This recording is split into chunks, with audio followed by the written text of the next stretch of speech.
قرض دے دے کہ تم اس شخص کا گھر لے لینا، خانہ ویرانی پہ اوروں کو نہ ہنسنے دینا، نہ رہوں میں تو میرے گھر کی خبر لے لینا، خوش رہو ہاتھ پہ مہندی کو لگانے والوں، رنگ کم ہو تو میرا خون جگر لے لینا۔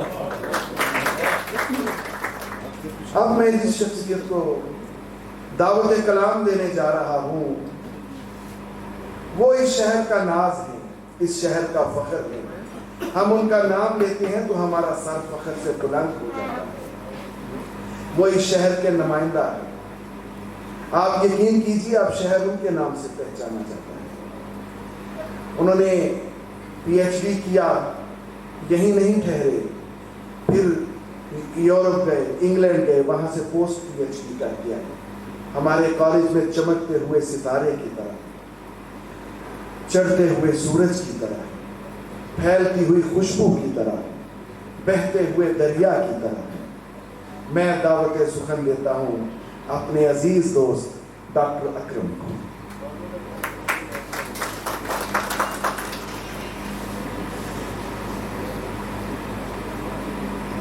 بسم اللہ الرحمن الرحیم۔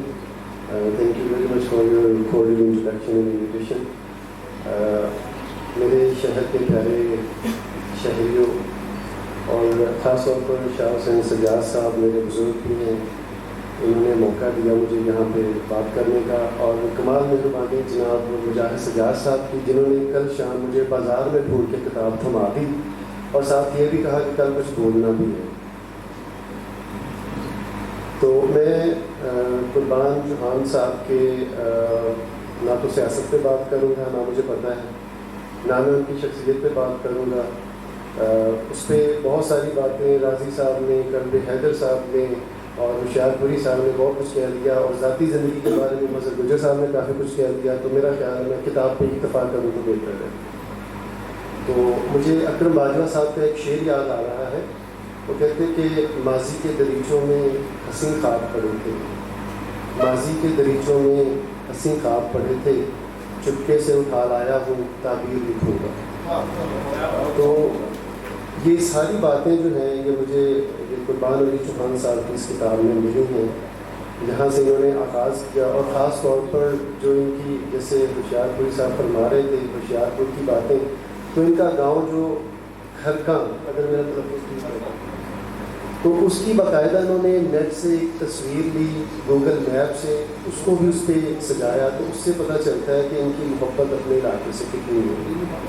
اور پھر شروع ہو جائیں، جیسے جیسے میرے ذہن میں باتیں آئیں گی کتاب کے حوالے سے میں آپ سے شیئر کروں گا، بہت زیادہ لمبی بات میں نہیں کروں گا راضی صاحب سے معذرت کے ساتھ۔ تو انہوں نے جو قیام پاکستان کے وقت کی جو باتیں کی ہیں، جو نقشہ کھینچا ہے، اور خاص طور پر اس میں پھر اپنے بچپن کی کچھ باتیں، جنگل میں ان کا جانا، وہاں پہ سو جانا، جانوروں میں سے گزرنا، پھر ان کے تایا جی کا ان کو ڈھونڈ لینا، پھر قیام پاکستان کے سفر میں جب یہ ٹرک پر ان کے والد صاحب کا اتر کے پوری فیملی کا ان کو اتار دینا، اور پھر ان کا دوبارہ اس پہ چڑھنا، ان کا گم ہو جانا، اپنے ہی لوگوں میں گم ہو جانا، یہ ساری باتیں بڑے خوبصورت انداز میں۔ تو میں جب کتاب شروع کی، میں سیاست سے میری کوئی دلچسپی نہیں ہے معذرت کے ساتھ، ذاتی حیثیت میں، تو جب میں نے یہ کتاب شروع کی تو میرا دل کرے کہ میں اس کو ایک ہی نشست میں ختم کروں، اور میں نے ایک نشست میں کی۔ وہ میں نے کل رات پوری بیٹھ کے وہ کتاب پڑھی اور اس کو میں نے دیکھا، اور بڑا مزہ آیا اس کو دیکھ کے کہ قیام پاکستان کی وہ باتیں جو ہم نے صرف سنی تھیں، تو اس میں پھر دوسری بات، جیسے ہوتا ہے کہ جب کوئی بندہ، جیسے ہوشیار پوری صاحب نے فرمایا، منڈیلا کی باتیں کی انہوں نے، چے گویرا کی بات بھی ہوئی اور ایوب خان کی بات بھی ہوئی، تو ہم کسی کی بات کیوں کریں، ہمیں تو اپنے ماجے گاہ میں اچھے لگتے ہیں نا۔ تو رہی بات، جب ہم کتاب پڑھتے ہیں تو چونکہ پڑھانے سے تعلق ہے، تو ہمارے ذہن میں سب سے پہلی بات یہ آتی ہے کہ اس کی اتھینٹسٹی کتنی ہے، کہ جو باتیں لکھی گئی ہیں ان میں سچائی کتنی ہے، کہ بندہ، جیسے انہوں نے کہا کہ وہ تھوڑی سی وہ چول مارنے والی بات، تو اس کا بڑا خوبصورت ثبوت انہوں نے دیا ہے۔ بہت ساری کلرڈ پکچرز بھی ہیں اس میں، تصویریں ہیں مختلف مواقع کی، سندیں بھی ہیں ان کی، کالج کی تعلیم کے واقعات بھی ہیں، اور اس کے ساتھ ساتھ پھر ظاہر جب گھر سے ایک بندہ مل جائے کہ ان کی گواہی دینے والا کہ یہ واقعات انہوں نے بارہا سنے بھی ہیں اور ان کا اظہار پھر کتاب کی صورت میں بھی ہوا. پھر ان میں بہت خوبصورت انہوں نے وہ چائلڈہڈ ایکسکرشنز پہ بہت خوبصورت باتیں کی ہیں کہ کیسے یہ گاؤں سے نکلے اور ڈی بلاک کا وہ سکول جس کے بالکل سامنے خوشی صاحب رہا کرتے تھے ہمارے استاد محترم پرنسپل صاحب, اس سکول کی بات انہوں نے کی. وہاں پہ آ کے انہوں نے 20 دن گزارے جب ان کے پریکٹیکلس چل رہے تھے, کوئی ایگزام چل رہے تھے, اور پھر اپنے استاد محترم سے انہوں نے اجازت لے کے میٹھے پان کھائے اور سنیما میں گئے اور وہاں پہ دیا اور طوفان مووی دیکھی جو یہ آدھی چھوڑ کے آ گئے کہ نہیں دیکھ سکے بہت سارے وجوہات کی بنا پہ. تو ساتھ ساتھ پھر انہوں نے بہت خوبصورت نقشہ کھینچا ہے شہر کا. تو مجھے لگتا ہے کہ جیسے انہوں نے بہت اچھا جیوگرافی بھی پڑھی ہے, فارسی بھی پڑھی ہے, بڑے خوبصورت انداز میں انہوں نے شہر کا نقشہ کھینچا ہے کہ میں کیسے ریل بازار میں ہوتا تھا, کیسے ریہاڑی بازار سے گزرتا تھا, کیسے ہم یہاں ہوتے تھے, کیسے ہم وہاں ہوتے تھے. پھر اپنے اسکول ٹیچرز کی سب سے اچھی بات, انہوں نے اپنے اسکول ٹیچرز کا بہت اچھے الفاظ میں ذکر کیا, بہت ہی خوبصورت الفاظ میں. اور ظاہر ہے جو قومیں استاد کی قدر کرتی ہیں تو ڈیفینیٹلی وہ آگے بھی جاتی ہیں. اور پھر ان کی کتاب میں بہت ساری باتیں جو ہم نے ویسے سنی تھی, میں جیسے پہلے عرض کر چکا ہوں کہ سیاست سے میری کوئی دلچسپی نہیں ہے. ہاں تنویر شاہ صاحب کو یا کسی اور دوست کو چھیڑنے کی خاطر ہم ضرور کچھ نہ کچھ کہہ دیتے ہیں. تو انہوں نے بڑے خوبصورت انداز میں باتیں کی کہ کیسے تحریک استقلال میں یہ شامل ہوئے, تحریک نفاذ مصطفیٰ پہ بات کی انہوں نے, تحریک بحالی جمہوریت پہ بات کی اور مسلم لیگ پہ بات کی. پھر ان کا ایک بڑا خوبصورت انداز جو مجھے بڑا پسند آیا کہ انہوں نے ملتان میں جب ملک قاسم کا جو خطاب تھا انہوں نے رکوا دیا کہ نہیں پہلے مادر ملت کے 10 نعرے لگاؤ. میں بڑا حیران تھا کہ یہ بڑی خوبصورت بات ہے کہ ایک بندہ جو صرف جوشیلہ نہیں ہے بلکہ ذہین بھی ہے. یہ باتوں جو ان کی کتاب ہے نا اس سے یہ چیزیں پڑھ کے مجھے پتہ چلا. پھر آگے چلتے جائیے 1970 کے انتخابات پہ بات آ گئی. تو پھر جب 1988 کے انتخاب پہ بات آئی تو مجھے پھر اس میں اپنا بچپن یاد آیا. I was student of class 3. تو ہمارا ادھر مندر والا ایک اسکول ہوتا تھا مچھلی بازار میں جہاں پہ آج کل جمال سٹی پلازا ہے. تو بہاڑی بازار میں میری رہائش ہے. بہاڑ بازار کا انہوں نے ذکر کیا, شیخ عبد الحی کا ذکر کیا, وہ میرے محلے دار میرے ہمسائے جن کے گھر انہوں نے کہا کہ میں نے کھانا کھایا جب کاغذات نامزدگی پھاڑ کے آئے تھے. تو انہوں نے ذکر کیا ادھر کا, مجھے تو بات بھول گئی میں کیا کہہ رہا تھا. یہ صرف اس لیے تھا کہ آپ کی دلچسپی کتنی ہے, بات مجھے یاد ہے. تو میں نے دیکھا کہ پھر انہوں نے جب اس میں بات کی اور ساتھ انہوں نے یہ بھی لکھا کہ 88 کے جو الیکشن تھے وہ جو جس طرح کے ان کے معاملات طے پائے.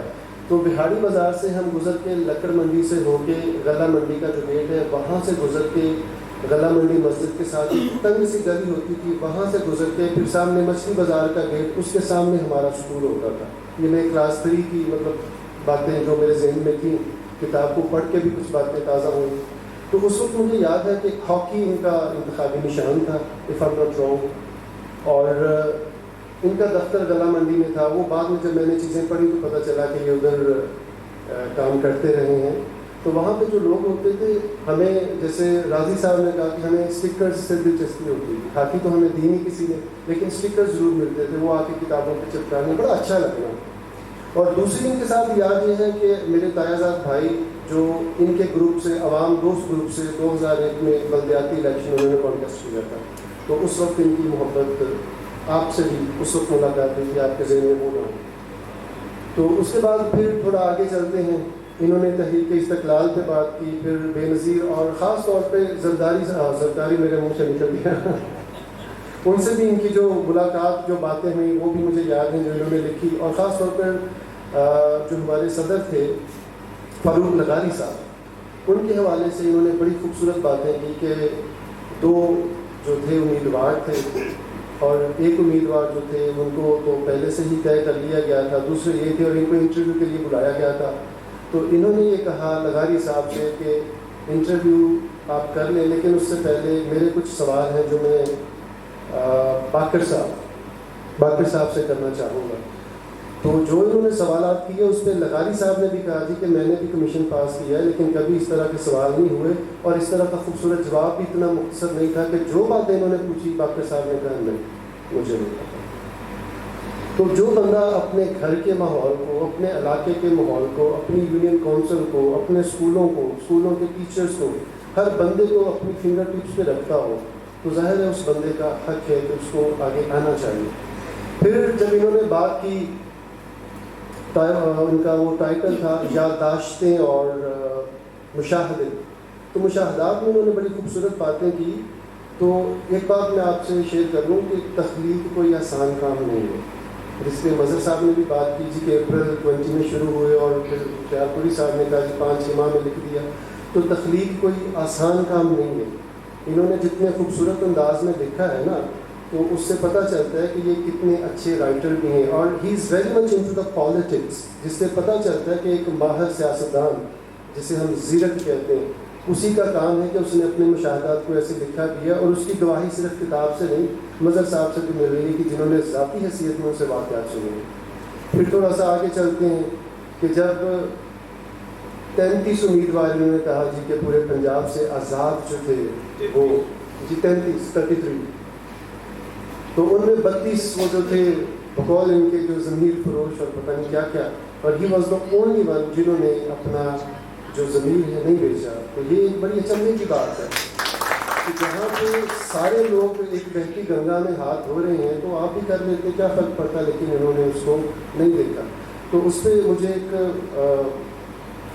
قطع یاد آ گیا انور مقصود کا کہ باتیں ہی کچھ ایسی ہیں کہ اب جن کے سبب سے، کیا کروں بھائی، باتیں کچھ ایسی ہیں، باتیں ہی کچھ ایسی ہیں کہ اب جن کے سبب سے خود پہ مجھے حضرت غالب کا گمان ہے. باتیں ہی کچھ ایسی ہیں کہ جن کے سبب سے خود پہ مجھے حضرت غالب کا گمان ہے.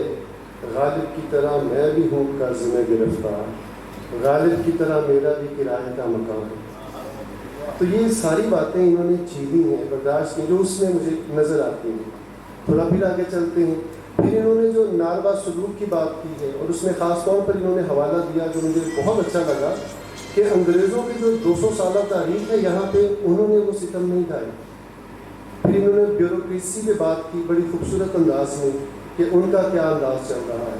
اور انہوں نے جو واقعات لکھے ہیں واقعتاً سر شرم سے جھک جاتا ہے جیسے جیسے انہوں نے واقعات لکھے ہیں. اور خاص طور پر طابع صاحب کا ایک شعر اس میں لکھا ہے کہ وہ کہیں گے آ گئے ہیں ہم پھر، اگلا مصرع مجھے بھول گیا.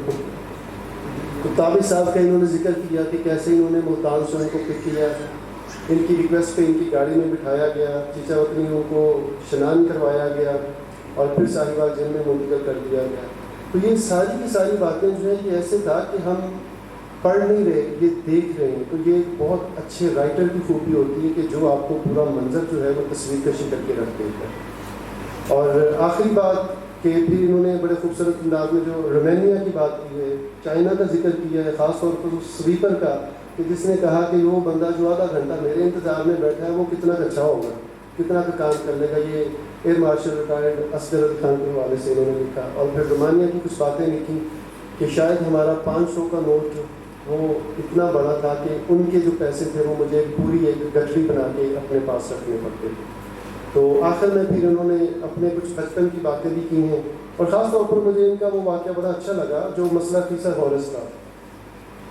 تو سر مسئلہ فیصد غورث کے انہوں نے کس طرح ماں سے اجازت لی پیپلز پارٹی میں شمولیت کے لیے، کہ اس کو کس طرح بیان کیا کہ ایک باپ ہے جس کو پھانسی ہو رہی ہے، بیٹا اس کا شہید کر دیا گیا ہے، بیٹی ملک بدر ہے، آنے نہیں دیا جا رہا، تو ماں میں ایسے حال میں کیا کروں. تو ماں نے کہا کہ دارنے گرنے کرنے سکھنے جیسے بھی ہے اس کی مدد کرو. تو ایسے پیپلز پارٹی میں شامل ہو.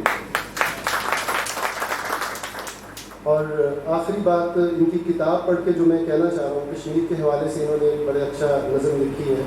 وہ غالب کا مجھے ایک شعر یاد آ رہا ہے، کیا کیا خضر نے سکندر سے، اب کسے رہنما کرے کوئی، جب توقع ہی اٹھ گئی غالب کسی سے کیا گلہ کرے گی. Thank you.